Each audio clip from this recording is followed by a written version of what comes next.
I have just arrived in Palawan, one of the many islands in the Philippine archipelago. And on the beach of a holiday resort, I met Lena, the firstborn of a Tau't Batu family. The Taut Batu are a small community of only 30 to 35 people who form part of the nucleus of prehistoric humanity, which is heading towards extinction. Already of a tender age, Lena has left her traditional world for a life of well-being and comfort. The primitive life was a burden, so she decided to embark upon a new experience by managing a holiday resort. She spoke with much passion, and in fact, since my childhood, whilst viewing illustrated atlases, I dreamt of amazing cultures and to meet with unknown people. I wished for a reality more diverse than my own. Lena was softly spoken, yet full of confidence without anxiety, and in her words I found the energy and stimulation to go to visit these primitive and mysterious people.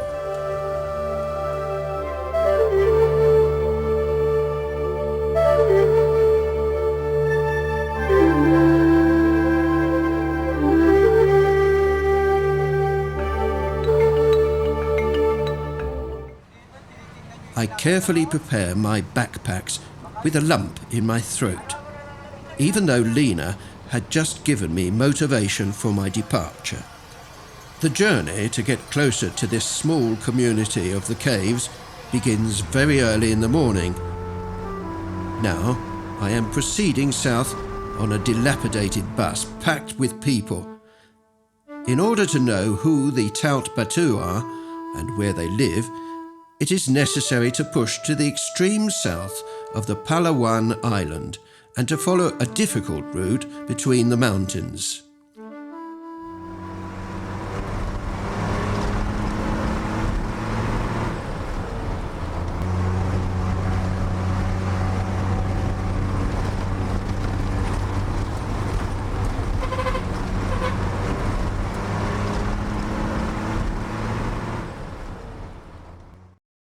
The trek began from Ratsan. After recruiting 7 porters, I began to trek on the first part of the path, after which I hoped to be, after a few days, in contact with this vanished group of people.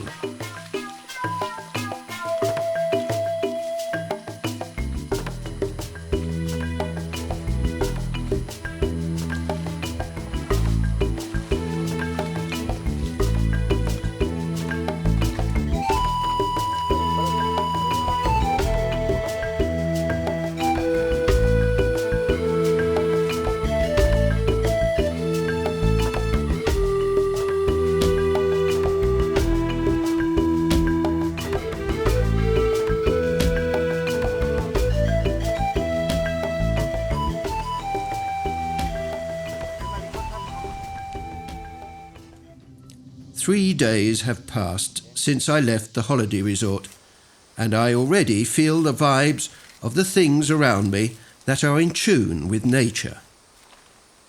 Then, as the backpacks are very heavy, on the way I enlisted the help of a native, Darren, who is revealing himself to be an indispensable and precious guide.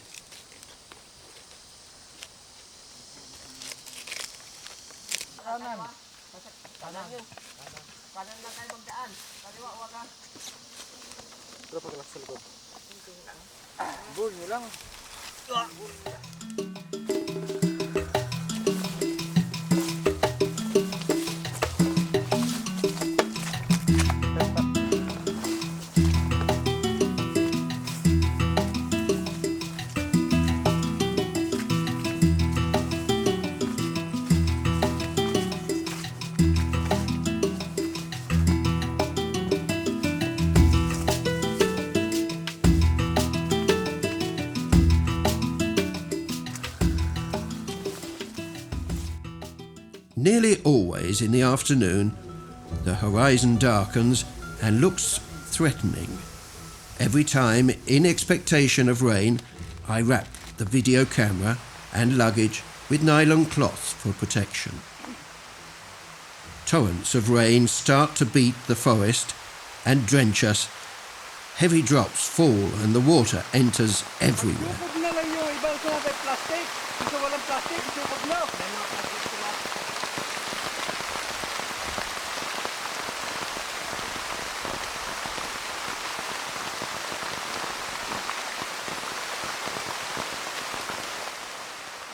Immediately after the storm, completely saturated, I resume my trek. My shoes are soaked and gradually transform into unbearable instruments of torture. The journey requires total concentration. One wrong step would be enough to find myself catapulted off a cliff.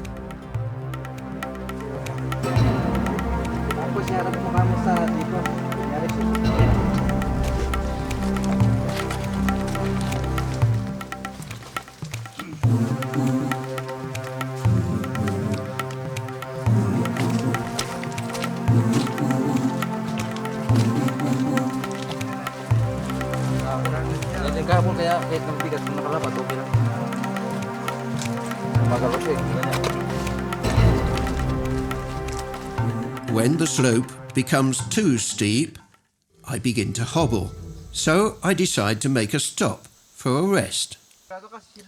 I am lost in thought for a few minutes to catch my breath, contemplating if these primitive people, being brought to light only recently, had conserved the custom of moving periodically to the caves in periods of heavy rain.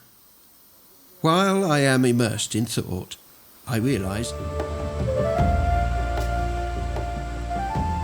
at about 5 o'clock in the afternoon, when the sun has disappeared behind the valley of Sinyapan, there is a distinct perfume in the air, as if the land were giving off all the flavours absorbed during the day. Soon after sunset is the ideal moment to hunt the bats which exit the cave. Dorman goes away for a while and then returns with a long cane of bamboo and a large dry leaf, similar to that of the palm. With consummate skill, he does the necessary preparation to shape the akat. The thorns of the rattan, a climbing shrub that is found in the forest, are fixed to the cane of bamboo, while the large leaf makes the kurikid, a broad instrument for hitting the swallows upon their entrance to the caves. While I observed these sights, I asked why the ethnology of the whole world has always ignored the existence of this prehistoric nucleus of humanity, and I feel profound pain to think of how many of these ancient civilizations are disappearing, and how many will remain in a few years, finding themselves on the same path to extinction. Unfortunately, the simple but precise mechanisms that are permitting these primitive people to live in perfect harmony with nature seem to be few. As such, the governments of many countries try to force the indigenous communities to integrate themselves in the fabric of modern society and completely abandon their original lifestyles.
With the unexpected arrival of nightfall, the hunt begins in total obscurity and in dead silence, broken only by the acute and soft calls of the bats and the vibration of the akat.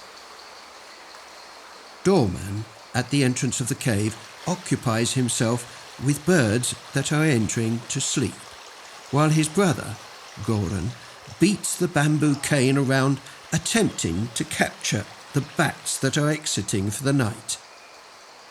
Suddenly I hear a sound, a kind of slap in the air. A bat hit in flight remains with its wings membrane snagged between the thorns.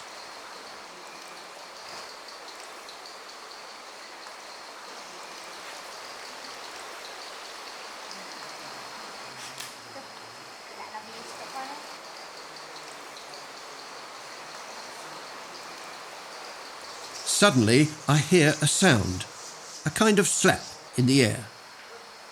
A bat hit in flight remains with its wings membrane snagged between the thorns. We switch on a torch, and I see what a monster with enormous wings and ears extraordinarily developed and adapted to capture the ultrasonic acoustics.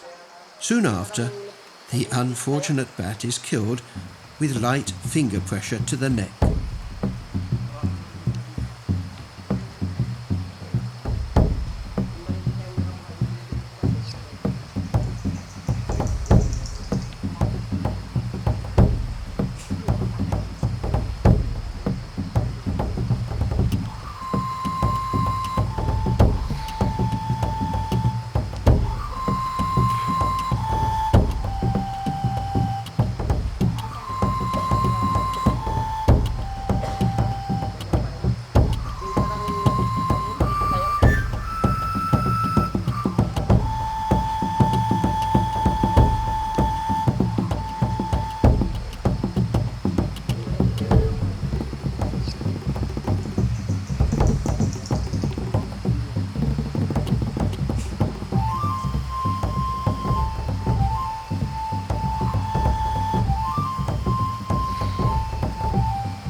The hunt continues for about 1 hour. We also capture some other birds, similar to swallows. The hunt is over, and with a full booty, head back.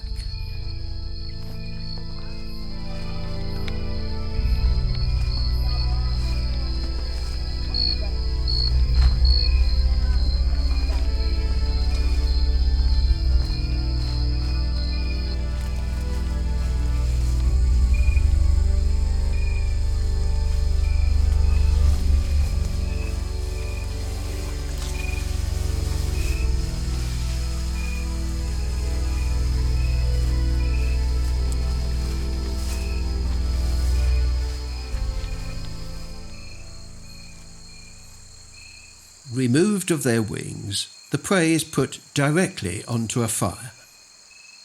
The bat burns, emitting a sickening odour. I try in vain to refuse the proposed dinner invitation, but I fear offending them. I try to convince myself that there is little difference between a bat and any other game. Despite being cooked, the bat